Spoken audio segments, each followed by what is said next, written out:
이케아에 가구 사러 갔다가 미트볼과 핫도그만 먹고 나온 경험 다들 있으시죠? 1,000원짜리 핫도그 때문에 30분을 기다리고 정작 가구는 안 사는 사람들이요. 세계 50대 레스토랑 체인 중 하나가 된 가구 회사입니다. 이상하지 않습니까? 더 이상한 건 소비자들이 직접 매장을 돌아다니고 직접 창고에서 짐을 싣고 집에 가서 직접 조립까지 해야 하는데도 사람들이 줄을 서서 기다린다는 겁니다. 불편함을 파는 회사가 왜 세계 최대 가구 기업이 됐을까요? 그 비밀은 북유럽 숲속 가난한 농가에서 시작됩니다. 잉그바르 캄프라드라는 소년이 있었습니다. 난독증을 가진 이 시골 소년은 5살 때부터 장사를 시작했죠. 성냥 100갑을 88센트에 사서 개당 2~3센트에 팔았습니다. 이익률이 엄청났던 겁니다. 자전거를 타고 동네를 돌아다니며 물고기를 팔고 크리스마스 카드를 팔고 정원용 씨앗을 팔았거든요. 물건을 파는 게 그의 집착이 됐습니다. 그런데 왜였을까요? 10살 때 아버지와 산책을 하던 기억이 있습니다. 아버지가 그러셨죠. 여기에 숲길을 내고 싶은데 돈이 너무 많이 든다고요. 다른 곳에 가서도 마찬가지였습니다.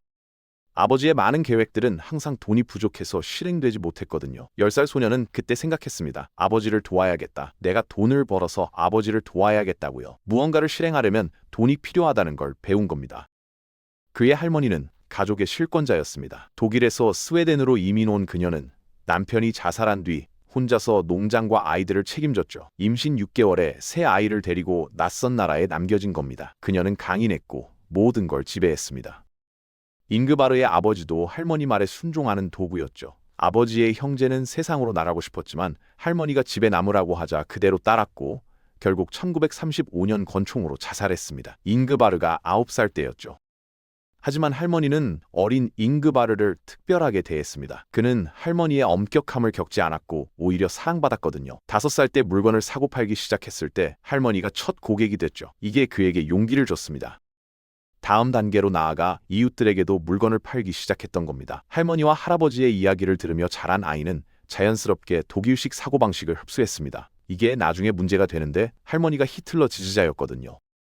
1994년 언론이 이케아 창업자가 나치였다고 보도합니다. 잉그바르는 협조적으로 대응했죠. 긴 인터뷰를 하며 모든 걸 설명했습니다. 어렸을 때 할머니의 영향을 받았지만 너무 어려서 독립적으로 생각할 수 없었다고요. 1938년 나치 독일이 체코슬로바키아를 합병했을 때 할머니는 기뻐했습니다. 독일인들이 재결합한다고 생각했으니까요. 하지만 잉그베르는 당시 12살이었습니다. 몇 년 뒤 또 다른 언론이 30대까지 나치 사상을 믿었다는 증거가 있다고 주장했지만 잉그바르는 이를 반박했죠. 그런데 그가 가장 화를 낸 건 따로 있었습니다. 언론이 이케아 설립 자금을 나치에게서 받았다고 주장한 거였거든요. 그는 분노하며 말했습니다. 살인 혐의를 씌워도 좋지만 돈을 빌렸다고는 절대 말하지 말라고요. 평생 대출 없이 회사를 키운 게 그의 자부심이었거든요. 17살에 그는 이케아를 설립합니다. I는 그의 이름 잉그바르, K는 성 캄프라드, E는 자란 농장 이름, A는 고향 마을 이름이었죠. 처음엔 가구가 아니었습니다. 크리스마스 카드, 씨앗, 만년필, 지갑, 액자, 시계, 보석, 나일론 스타킹 등 온갖 걸 팔았거든요. 그는 우편주문 회사였습니다. 어릴 때부터 한 가지 집착이 있었습니다. 유통에 대한 집착이죠. 왜 물건을 싸게 살 수 있는데 가게에서는 비싸게 파는지 이해할 수 없었던 겁니다. 신발 가게에 들어가면 사다리를 오르내리며 신발을 가져오는 비효율적인 방식을 보고 이건 합리적이지 않다고 생각했죠. 시간과 돈 낭비라고 봤습니다. 나중에 그는 시간과 돈을 낭비하는 건 이케아에서 치명적인 죄라고 말하는데 이미 어린 시절부터 그런 생각을 가졌던 겁니다. 22살 때 경쟁사 카탈로그를 보다가 의자 광고를 발견합니다. 그래서 자기도 의자를 광고해봤죠. 반응이 폭발적이었습니다. 엄청나게 팔렸거든요. 그래서 소파와 샹들리에도 광고했고 또 팔렸습니다. 사람들은 우편 주문 양식으로 주문했고 공장이 직접 배송했죠. 이렇게 가구 사업이 시작됐습니다. 하지만 곧 문제가 생겼습니다. 품질 불만이 쏟아진 겁니다. 우편 주문 경쟁이 치열해지면서 가격 전쟁이 벌어졌거든요. 모두 같은 제조사에서 물건을 사오니까 누가 더 싸게 파느냐의 싸움이었죠. 다리미판을 23달러에 광고하면 경쟁사가 22달러에 또 다른 경쟁사가 21달러에 광고했습니다. 결국 더 싼 다리미판을 찾게 되고 품질은 점점 나빠졌죠. 가구도 마찬가지였습니다. 핵심 문제는 고객이 직접 만져볼 수 없다는 거였습니다. 광고와 카탈로그 설명만 믿어야 했죠. 그래서 잉그바르는 선택의 기로에 섰습니다. 이케아를 죽게 놔둘 것인가 아니면 새로운 방법을 찾을 것인가. 직원들과 논의한 끝에 아이디어가 나왔죠. 가구를 전시하는 공간을 만들자고요. 1952년 망한 백화점 건물을 $1,600에 샀습니다. 리모델링에 $75,000를 더 투자했죠. 그리고 현대 이케아 개념의 기초가 탄생합니다. 카탈로그로 사람들을 유혹해서 전시장으로 오게 만드는 겁니다. 오늘날의 매장이죠. 당시 아무도 이런 방식을 시도하지 않았습니다. 우편 주문과 가구 매장을 결합한 건 이케아가 처음이었거든요.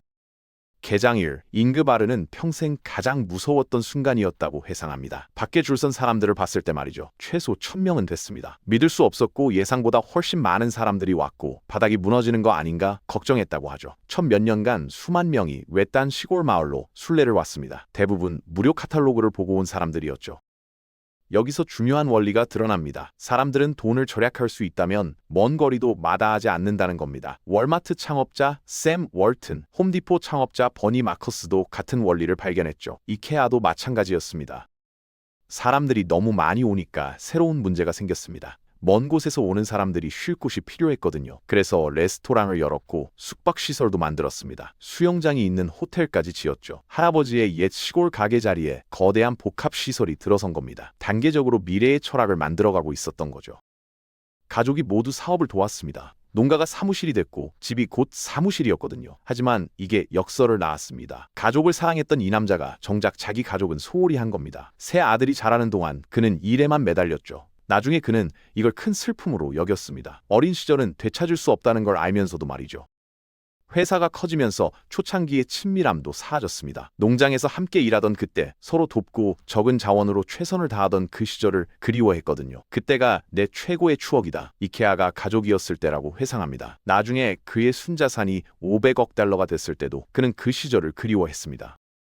실패도 많았습니다. TV 사업에 뛰어들어 TV 공장 지분을 샀다가 1960년대에 총 자산의 25에서 30%를 날렸죠. 그래도 배우지 못했습니다. 수십 년 뒤 러시아에 제재소를 짓겠다고 스웨덴 제재소를 해체해서 러시아로 가져갔다가 러시아 마피아와 끝없는 관료주의 때문에 $1,250만 잃었거든요. 루마니아 투자 실패, 태국 공장 실패까지 합치면 수억 달러를 잃었습니다. 그래도 그는 말했죠. 자는 사람만 실수를 안 한다. 실수하는 건 행동하는 사람의 특권이다. 실수에 대한 두려움은 관료주의의 뿌리이자 발전의 적이라고요. 직원들은 잉그바르가 게으른 것보다 실수하는 걸 선호했다고 증언합니다. 많은 실수에도 살아남을 수 있었던 건 좋은 시장에 일찍 들어갔기 때문입니다. 1950년대만 해도 스웨덴에서 5만 개 농장이 문을 닫았고 사람들은 도시와 교외로 이동했거든요. 전쟁 후 20년간 100만 개의 새 아파트가 지어졌습니다. 이케아는 이 가속화된 발전과 보조를 맞췄죠. 완벽한 타이밍이었습니다.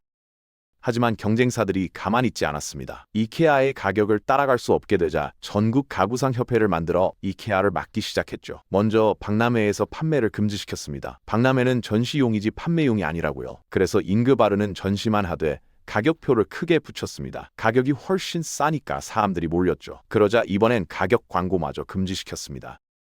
잉그바르는 계속 우회로를 찾았습니다. 이케아가 직접 나갈 수 없으면 다른 캄프라드 소유 회사를 보냈거든요. 협회는 편지에서 이케아를 머리 7개 달린 괴물이라고 불렀습니다. 하나를 자르면 다른 게 자란다고요. 결국 잉그바르는 자체 박람회를 열었죠.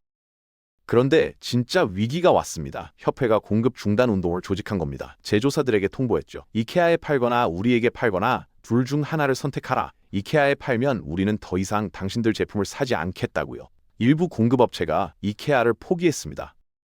하지만 잉그바르에게는 비밀 무기가 있었습니다. 공급업체를 잘 대우한 겁니다. 한 제조사는 이렇게 말했죠. 이케아는 10일 안에 돈을 줬다. 다른 곳은 3개월에서 4개월 걸렸다고요. 공급업체를 돌보는 게 캄프라드의 원칙이었거든요. 그래서 일부 공급업체는 몰래 이케아에 납품했습니다. 다른 주소로 배송하고 로고 없는 밴을 쓰고 한밤중에 배송했죠. 이 압박이 축복이 될 줄은 몰랐습니다. 한 공급업체가 제안했죠. 의자를 약간 바꾸면 어떨까요? 그럼 다른 회사에 파는 의자가 아니니까 당신들에게 팔 수 있습니다. 라고요. 차별화된 제품이 탄생한 겁니다. 경쟁사가 갖지 못한 제품을 경쟁사가 맞출 수 없는 가격에 파는 거죠. 두 번째 축복은 해외 진출이었습니다. 보이콧이 스웨덴에만 적용되니까 폴란드에서 자재를 구하기 시작했거든요. 잉그바르는 이렇게 말했습니다. 보이콧은 오히려 우리의 단결을 강화했다. 위기가 비위기가 됐다. 계속 새 해결책을 찾았으니까 이케아 경영 철학에서 이건 황금률이다. 모든 문제를 가능성으로 바라고요. 새 문제가 현기증 나는 기회를 만들었습니다. 다른 곳과 같은 가구를 살 수 없게 되자 자체 디자인을 하게 됐고 이게 고유한 스타일을 만들었죠. 자체 배송을 확보하는 과정에서 완전히 새로운 세계가 열렸습니다. 자체 가구 디자인의 시작이었거든요.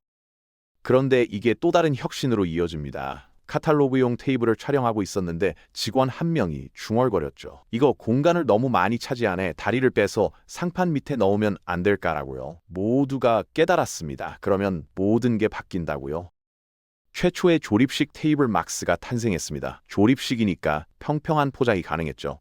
우리는 혁명을 시작했다고 잉그바르가 회상합니다. 현실이 혁신을 강요했다고 할 수 있다. 운송 중 가구 파손이 심각한 문제였다. 부러진 테이블, 다리 같은 거 평평하게 포장하니까 운송 중 손상이 줄고 운송비도 낮아졌다고 하죠. 예상 못한 이득도 있었습니다. 고객이 당일 가져갈 수 있다는 거죠. 우편 주문은 몇 달 걸렸는데 이케아는 즉시 가능했습니다. 그리고 나중에 밝혀진 사실인데 고객이 직접 조립하면 제품을 더 가치 있게 여긴다는 겁니다. 이 인지 편향은 이케아 효과라고 불리게 됐죠. 잉그바르는 계속 이득을 발견했습니다. 평평한 포장을 염두에 두고 처음부터 제조 과정을 설계하면 더 효율적이었거든요. 디자인이 좋을 뿐 아니라 처음부터 기계 생산에 맞춰져 있으니 생산 비용이 싸다. 이런 디자인과 조립식 혁신으로 공장과 운송에서 많은 돈을 절약하고 고객에게 가격을 낮게 유지할 수 있었다고 말합니다. 어릴 때부터의 집착이 여기서 드러납니다. 생산할 때는 싼데 공장 문을 나서자마자 왜 이렇게 비싸지나라는 의문이죠.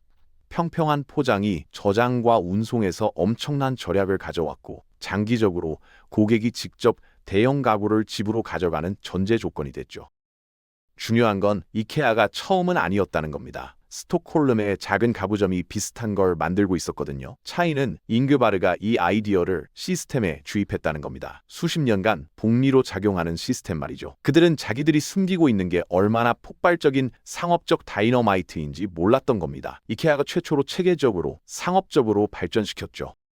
이케아는 절대 상장하지 않았습니다. 잉그바르가 원한 건 영원한 생명이었거든요. 개인 기업의 장점은 자기 속도로 성장할 수 있다는 겁니다. 그는 말했죠. 자원의 절반은 기존 것을 개선하고 나머지 절반은 미래를 위해 쓴다. 무제한 자금이 있는 것보다 느린 속도지만 그게 우리 방식이라고요. 이케아의 철칙이 있었습니다. 첫째, 충분한 현금 보유. 둘째, 모든 부동산 소유. 셋째, 모든 확장은 자체 자금으로. 넷째, 자랑하지 말 것. 잉그바르는 생각했죠. 어떻게 하면 상속세가 회사를 망치지 않게 할까? 어떻게 탐욕스러운 이해관계가 우리가 만든 걸 위협하지 않게 할까라고요. 그래서 변호사 군대를 고용해 거의 10년간 작업했습니다. 세상에서 가장 복잡한 기업 구조 중 하나를 만들었죠. 원래 이케아 회사가 지주회사가 되고 이익은 면세 비영리 단체로 이동하고 그게 다시 네덜란드 재단으로 갑니다. 따로 룩셈부르크 지주회사가 이케아 지적재산권을 소유하고요. 외부인은 아무도 이해할 수 없는 구조입니다. 놀랍게도 이 재단은 지금 세계에서 네 번째로 큰 재단이 됐습니다. 잉그바르의 목표가 달성된 거죠. 분해 조립이 가능한 가구를 팔지만 회사 자체는 절대 해체될 수 없다는 겁니다. 그래서 그는 43년간 같은 설교를 했습니다. 이케아 성경인 가구상의 유언을 기반으로 한 설교였죠. 10만 명이 넘는 직원들이 이 문서를 받았습니다. 매년 임원들과 신입들을 모아놓고 같은 이야기를 반복했거든요. 이케아는 개념 회사다. 개념을 지키면 절대 죽지 않는다고요. 그는 울면서 설교했습니다. 농담하고 이야기하고 눈물 흘리고 그들은 이걸 빌리 그레이엄 목사의 부흥회 같다고 했죠. 그는 수천 명의 이케아 직원을 포옹했고 이를 포옹 경영이라고 불렀습니다. 핵심은 반복이었습니다. 비용의식, 다수를 위한 봉사, 꿈, 이익 추구, 근면, 겸손 같은 메시지를 43년간 반복했죠. 승리의 순간에도 교만하지 말고 항상 어려운 시기를 대비하라. 부동산을 소유해야 10년 뒤 집주인이 임대료를 20% 올릴 수 없다고요. 그는 새벽 5시 30분에 예고 없이 매장에 나타났습니다. 물건 배송하는 사람들과 대화했죠. 보안은 어땠는지, 가장 짜증났던 게 뭔지, 아침 커피는 받았는지 물었습니다. 최전선의 정보를 직접 수집한 겁니다. 가장 가까운 사람들의 말에 따르면 그의 가장 큰 불안은 이케아가 살아남지 못할까 하는 거였다고 합니다. 미래에 집착했고 절대 만족하지 못했습니다. 그를 움직인 건 뭐였을까요? 더 넓은 의미에서 거대한 민주화 프로젝트에 참여한다는 느낌이었습니다. 기업가로서 어떻게 가장 유용할 수 있을까? 왜 가난한 사람들이 못생긴 걸 참아야 하나? 아름다운 건 소수 엘리트만 비싼 돈 주고 살 수 있어야 하나? 평생 이 질문에 답을 요구했던 겁니다. 그렇다면 잉그바르 캄프라드는 누구였을까요? 제조업자였을까요? 혁신가였을까요? 세계 최고의 소상공인이었을까요? 아니면 우리가 이해할 수 없는 뭔가였을까요? 그를 움직인 건 뭐였을까요? 이케아 중 얼마가 잉그바르이고 잉그바르 중 얼마가 이케아였을까요? 그는 자기 시스템의 죄수 같았습니다. 자기 집을 확장하는 데 집착하면서도 동시에 갇혀 있었죠. 이케아에서 자유로워지는 날 그의 인생은 더 이상 살 가치가 없을 겁니다. 그는 이케아를 사랑했고 항상 최대한 가까이 있고 싶어 했으며 개선하는 걸 멈추지 않았거든요. 그의 머릿속에서는 끊임없이 아이디어가 쏟아졌습니다. 내 안에 악마가 말한다. 할 일이 너무 많다. 절대 만족하지 않는다. 뭔가가 내게 말한다. 지금 하는 일을 내일은 더 잘해야 한다고요. 그는 계속 고통스러운 자기 성찰을 했습니다. 이 다국적 건물 뒤에는 여전히 시골 소년이 있다. 열등감을 가진 아웃사이더가 발도움하며 불안하게 어른의 눈으로 세상을 본다. 내가 충분히 잘하고 있나라고요. 그는 아웃사이더였습니다. 이상한 사람, 기득권 밖의 사람, 불의에 분노하는 사람, 농부의 신념으로 발을 땅에 붙이고 살았죠. 후회와 영원한 희망으로 가득했습니다. 그는 스스로 내 많은 결점도 안다. 자신감 부족, 결정 내리기 어려움, 형편없는 조직 능력. 하지만 다행히 사업 감각과 농부의 상식도 받았다. 젊었을 때 이케아가 이렇게 발전할 거라고 예측했느냐? 당연히 아니다. 하지만 꿈은 크고 대담했다. 내 인생은 기능적이고 좋은 제품이 비쌀 필요 없다는 걸 증명하는 데 쓰였다. 오늘날도 그렇다. 우리는 아직 갈 길이 멀다. 내가 수백 번의 연설 끝에 말했듯이 우리는 영광스러운 미래의 시작점에 서 있을 뿐이라고 말합니다.